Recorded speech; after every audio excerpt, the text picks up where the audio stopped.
नमस्कार विद्यार्थी मित्रांनो. जंगल डायरी अतुल धामणकर याचे ऑब्जेक्टिव्ह आपण घेतलेले आहे, तुम्ही बघितलंही असेल. तो जंगल डायरी का जो स्वमत है उसके क्वेश्चंस मैं लेके आई हूँ. तो इसमें भी आपको मी अनुभवलेला जंगलातील अनुभवलेला एक प्रसंग, किंवा आता तुम्ही जंगलात फिरायला गेलेले आहात आणि मग तुमच्या फ्रेंडला एक पत्र लिहायचं आहे. तुम्ही म्हणा हम तो मोबाइल पे बताएंगे, पण हा क्वेश्चन तुम्हाला आहे, हो ना. तो आप इसका रेफरेंस लेके इस हिसाब से एक पत्र भी लिख सकते हो. तो फर्स्ट क्वेश्चन हम देखते हैं. लेखकाला वाघिणीतील आईची झलक जाणवली हे विधान पाठाच्या आधारे स्पष्ट करा. प्रसिद्ध वन्यजीव संशोधक अतुल धामणकर यांच्या जंगल डायरी या पाठात वाघामध्ये दडलेल्या, म्हणजे वाघिणीमध्ये, आपण वाघच म्हणतो, असं म्हणत नाही अरे ती वाघीण आहे, आपण वाघच म्हणतो.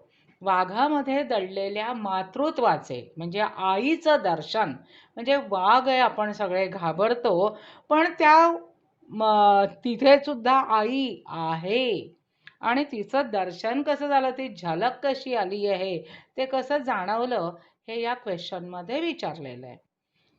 वाघीण रात्रीच पिल्लांना नाल्याकाठच्या जांभळीच्या झुडपात लपवून शिकारीसाठी गेली होती. दुसऱ्या नर, वाघ, बिबळ, रानकुत्री म्हणजे दुसरे जे रानटी जनावर होते, अशा शत्रूंपासून धोका पोचू नये म्हणून तिने खबरदारी घेतली होती. कोणती खबरदारी घेतली होती? की आपण शिकारीला चाललो आहे, तर आपल्या पिल्लांना सुरक्षित ठेवलं पाहिजे. मग कुठे ठेवलं? नाल्याकाठच्या जांभळीच्या झुडपात लपवून ठेवलं.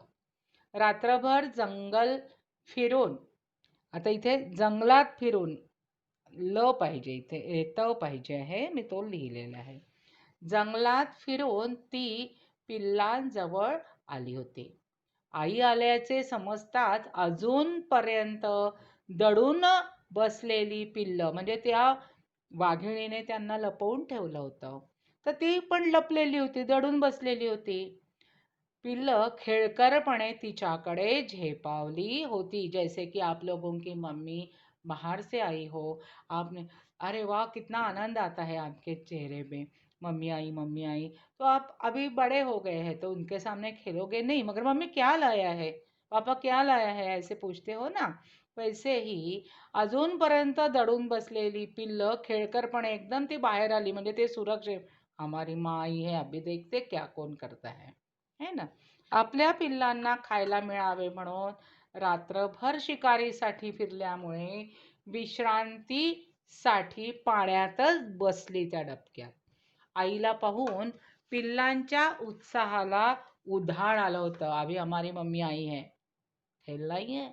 एका पिल्लाने तिच्या पाठीवरच उडी घेतली. आता पाठीवर उडी घेतल्यावर ते घसरलं, मग ते कुठे पडलं बरं? धपकन ते पाण्यात पडले. त्यामुळे काय झालं? पाण्यात पडल्यामुळे ऑब्वियसली वाघिणीच्या तोंडावर पाणी उडालं. यदि आप लोगों ने मस्ती की, मम्मी को कुछ तकलीफ हुई तो क्या चल रहा है ऐसे बोलते हैं ना, वैसे ही वाघिणीच्या तोंडावर पाणी उडताच ती मंदपणे गुरगुरली.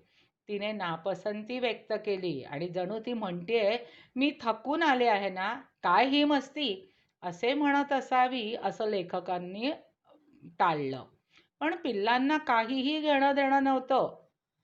काहीही घेणे देणे नसल्यासारखे आईच्या भोवती दंगा धोपा करतच होती. कितना भी आप लोग झगड़े करते हो, कुछ मम्मी चिल्लाती रहती है तो भी आप हंसते हो, भाई बहन सब मस्ती करने में लगे रहते हो.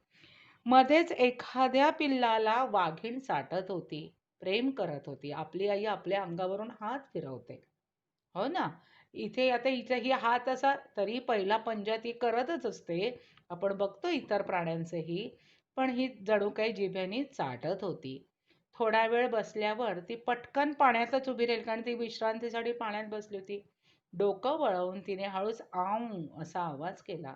जणू ती पिल्लांना सांगत होती, शिकार केली आहे, आपल्याला त्याचा आस्वाद घ्यायचा आहे. चला माझ्या मागून या. 4 पिल्लांसोबत स्वतःचे पोट भरण्यासाठी तिला सतत शिकार करणे आवश्यकच होते. या कलेत ती निपुण पण होती.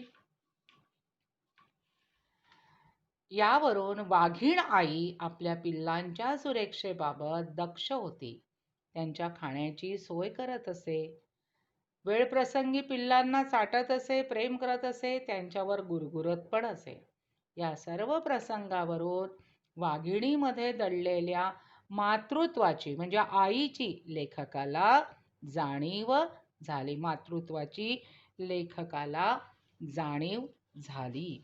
एक मिनिट हा, इथे जाणीव हा शब्द किंवा झलक दिसली, जे क्वेश्चन मध्ये आहे ते लिहिलं तरी चालेल.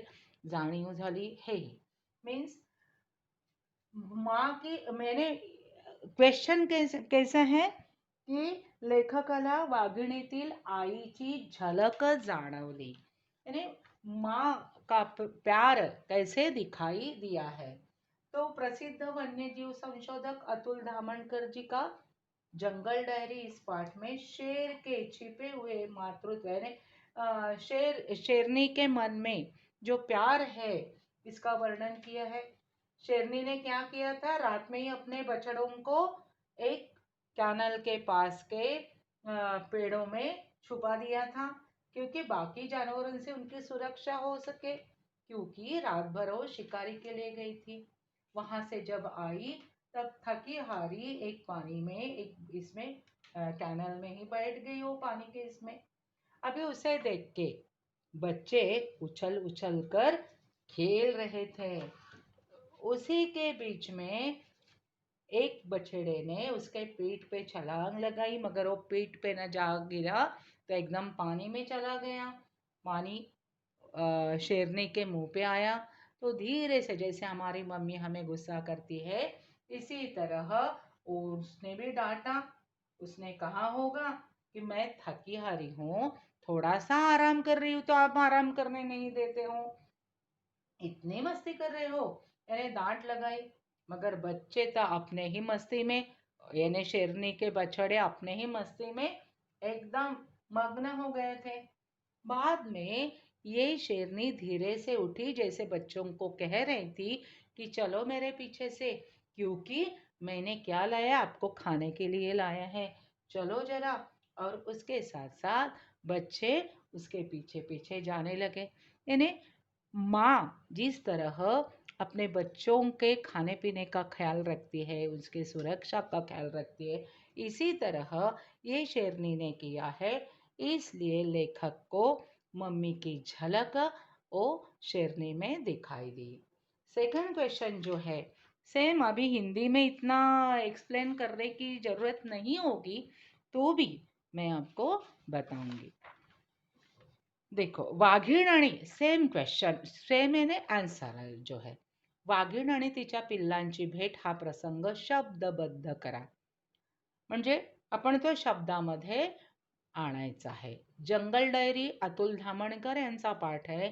या पाठात वाघिणीमध्ये दडलेल्या मातृत्वाचे रोमहर्षक वर्णन केले आहे. तसेच वाघीण आणि तिच्या पिल्लांची म्हणजे भेट कशी झाली हेही सांगितले असं तुम्ही लिहू शकता, किंवा वाघीण आणि तिचे पिल्ले एकत्र आल्यावर वाघिणीतील आई कशी जागी झाली याचे वर्णन केले आहे. साधारण कुत्र्यापेक्षा लहान आकाराची ही 5 महिन्यांची पिल्ल होती. यानी ये जो बछड़े थे वो कितने साल ये हो गए कि कुत्तों से भी छोटे साइज के. वाघिणीने पिल्लांना नाल्याकाठच्या जांभळीच्या झुडपात लपवून ठेवलं. सेम क्वेश्चन है ना. ती शिकारीसाठी गेली होती, वाघिण परत आली, यानी उनका मीट कैसे हुआ, कैसे एक दूसरे को वो मिल गए, इसका अभी वर्णन देखते हैं. की वो विश्रांतीसाठी बसली. पिल्लांच्या उत्साहाला आई बघताच उधाण आले होते, मस्त खेळायला लागले. लहान मुले जशी खेळकर असतात तसेच ही पिल्लं खेळकर होती. पाण्यात उड्या घेणे, यानी पानी में डुबकी लगाना, एक दूसरे को मारना, मारामारी करणे, एक दूसरे के पीछे जाना, पाठलाग करणे, असे खेळ पिल्लांचे चालू होते. मधूनच एखाद्या पिल्लाला प्रेमाने वाघीण साठत होती. तिने गुरगुरत पिल्लांना मागून येण्याबद्दल इशारा केला की चलो मेरे पीछे से आ जाओ. आणलेल्या शिकारीकडे घेऊन जात होती. पण 2 पिल्लांना भान नव्हते, कारण ती मस्तीखोर असतील ना जास्त.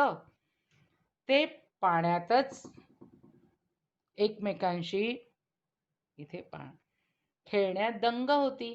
वाघिणीने परत त्यांना, आई म्हणते ए चला आजा पीछे, वैसे ही इसने अपने आवाज निकाला. परत त्यांना बोलावणारा आवाज काढला. त्या आवाजाबरोबर दोन्ही पिलं खेळ थांबवून आईच्या मागे, आई कोण आहे इथे, शेरनी, वाघीण आईच्या मागे पळत सुटली. ये अभी जो फर्स्ट क्वेश्चन मैंने एक्सप्लेन किया था सेम वैसे ही है, खाली लास्ट का जो है कि 2 बछड़े खेलने में इतने दंग हुए थे कि वो उसके पीछे गए नहीं, तो उसने उन्हें डांट से आवाज लगाई. वैसे ही वो पिल्ले अपना खेल खत्म करके खेल आधे में छोड़ के भाग निकले. ओके, सबस्क्राईब करायचं आहे, लाईक करायचं आहे, आणि काही क्युरीज असेल तर फोन करायचा आहे, पहिले मेसेज टाकायचा आहे. आता जंगल डायरी हाच आहे की डायरी लिखने, हम लोग नोट लिखते हैं, है ना. तो वैसे डायरी हा छंद मीन्स ये हॉबी प्रत्येकाने जोपासावा, याविषयी तुमचं मत लिहा. जंगल डायरी या पाठाचे लेखक सेम आता आपण प्रसिद्ध वन्यजीव संशोधक अतुल दामणकर आहेत. हे लिहायचंच आहे. या पाठात लेखकाने जंगलाच्या डायरीतील काही अनुभव सांगितले. आता जंगलाची डायरी म्हणजे त्यांनी जे नोट काढले, तिथे जंगल में मैं गया, कैसा एक्सपीरियंस आया, इस हिसाब से लिखा है.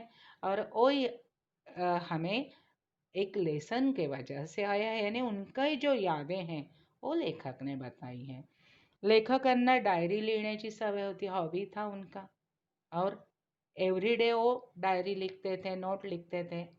त्यामुळे पाठात यानी ये जो लेसन है, छोटे मोटे चित्त थरारक जो प्रसंग थे उसका वर्णन लेखक ने किया है. लहान मोठे विचार थरारक घटनांचे वर्णन लेखकाने केले आहे. म्हणून डायरी लिहिण्याची सवय प्रत्येकाला असावी असे वाटते. थोड्याफार फरकाने अनेक अनुभव जीवन जगताना येत असतात. तुम्हालाही आतापर्यंत आले, आता तर यावर्षी मोठा अनुभव आहे, हो ना. त्याचप्रमाणे अनेकांना येत असतात. मग ते आपण लिहून ठेवतो. तुमच्यापैकी बरेच, आप में से बहुत सारे बच्चों को लिखने की आदत होगी कि आज क्या हुआ क्या नहीं. आप देखो तो सही, लिख के तो देखो, एक नॉवेल तैयार हो जाएगा. आपके एक्सपीरियंस लिखो.